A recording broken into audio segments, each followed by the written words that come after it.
ईश्वर की परीक्षा के होते हैं यह 7 अध्याय।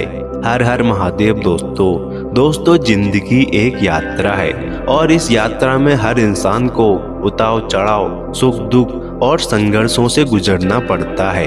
अक्सर हम सोचते हैं कि ये कठिनाइयाँ क्यों आती है, लेकिन सच्चाई यह है कि ईश्वर हमारी परीक्षा लेते हैं, यह देखने के लिए कि हम कितने धैर्यवान, मजबूत और सच्चे हैं। ईश्वर कभी सीधे हमारे सामने आकर नहीं कहते हैं कि तुम मेरी परीक्षा में पास हो या फेल, बल्कि ये जीवन की परिस्थितियों के माध्यम से हमें परखते हैं। ईश्वर हमारी परीक्षा लेने के लिए अलग अलग परिस्थितियों का निर्माण करते हैं। कभी हमारे जीवन में बहुत बुरा समय आता है तो कभी हम अपने जीवन में पूरी तरह से अकेले पड़ जाते हैं। कभी हमें हर जगह से सिर्फ हार का सामना करना पड़ता है तो कभी लोग हमारा फायदा उठाते हैं और हमें धोखा देते हैं। हम अक्सर सोचते हैं कि अगर ईश्वर है तो वे हमें इन मुश्किलों से क्यों गुजारते हैं, लेकिन सच्चाई यह है कि ईश्वर हमारी हर कठिनाई के पीछे छुपे होते हैं। वे हमें गिराने के लिए नहीं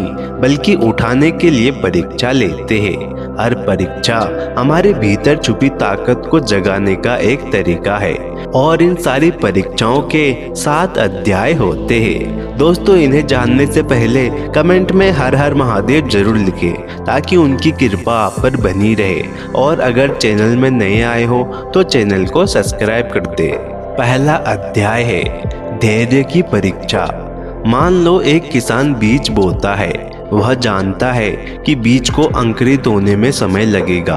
अगर वह अधीर होकर मिट्टी खोद दे तो बीज कभी पौधा नहीं बन पाएगा।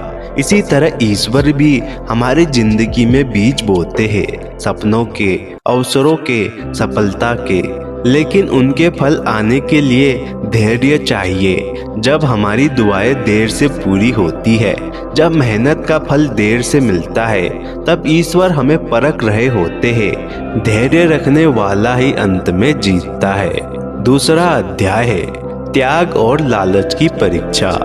कभी कभी जीवन हमें आसान रास्ते दिखाता है, शॉर्टकट का, झूठ का, धोखे का।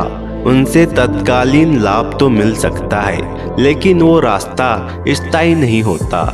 यही असली परीक्षा होती है। ईश्वर देखते हैं क्या हम सच का मार्ग चुनते हैं या फिर लालच में पड़ जाते हैं। त्याग करने वाला हमेशा ऊंचा उठता है। लालच इंसान को खोखला बना देता है, लेकिन त्याग उसे अमर बना देता है। तीसरा अध्याय है विश्वास की परीक्षा। जिंदगी के सफर में कई बार अंधेरा छा जाता है, रास्ते बंद हो जाते हैं, हालात बिगड़ जाते हैं। ऐसे समय में इंसान का विश्वास डगमगाने लगता है। ईश्वर देखते हैं कि क्या हम उस अंधेरे में भी विश्वास बनाए रखते हैं। क्या हम कह पाते हैं कि जो होगा अच्छा होगा, क्योंकि ईश्वर मेरे साथ है। याद रखें, ईश्वर पर विश्वास वही असली ताकत है जो हमें तूफान से निकालकर किनारे तक पहुंचाती है। चौथा अध्याय है अकेलेपन की परीक्षा। जीवन का कठिन दौर होता है अकेलापन।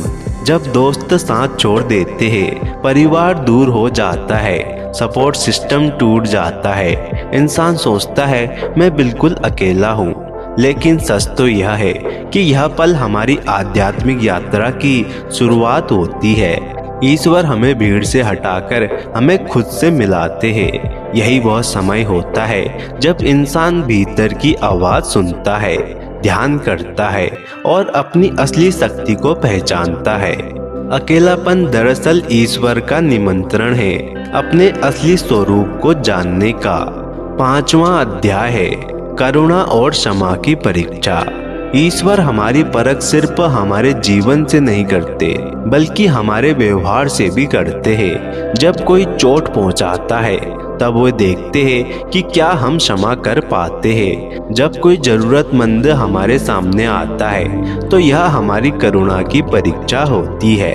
अगर आपके पास सब कुछ है लेकिन हम बांटना नहीं जानते तो ईश्वर की परीक्षा में हम फेल हो जाते हैं। करुणा और क्षमा ही ईश्वर का असली स्वरूप है। छठा अध्याय है पीड़ा की परीक्षा।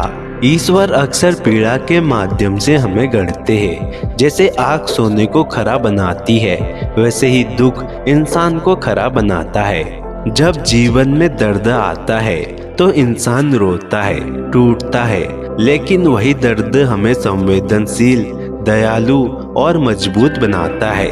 याद रखें, ईश्वर कभी हमें हमारी क्षमता से अधिक पीड़ा नहीं देते। हर दुख के पीछे एक नया सबक और नया अवसर छुपा होता है।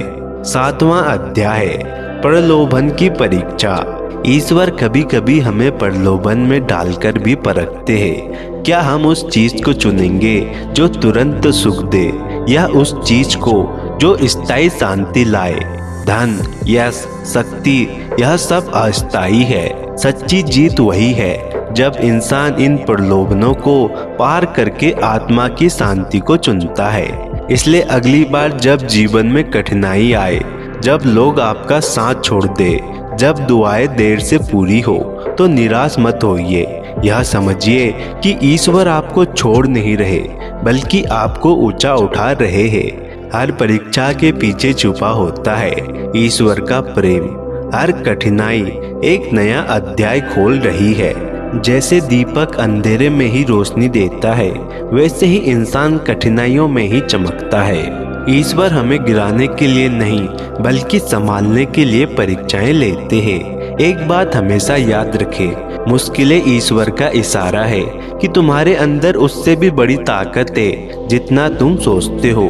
हर परीक्षा के बाद एक नई सुबह आती है, और वो सुबह ईश्वर की मुस्कान होती है जो कहती है तुम पास हो गए। दोस्तों, वीडियो को देखने के लिए धन्यवाद। दोस्तों, कमेंट में हर हर महादेव जरूर लिखें ताकि उनकी कृपा आप पर बनी रहे, और चैनल को सब्सक्राइब कर वीडियो को लाइक शेयर जरूर करें।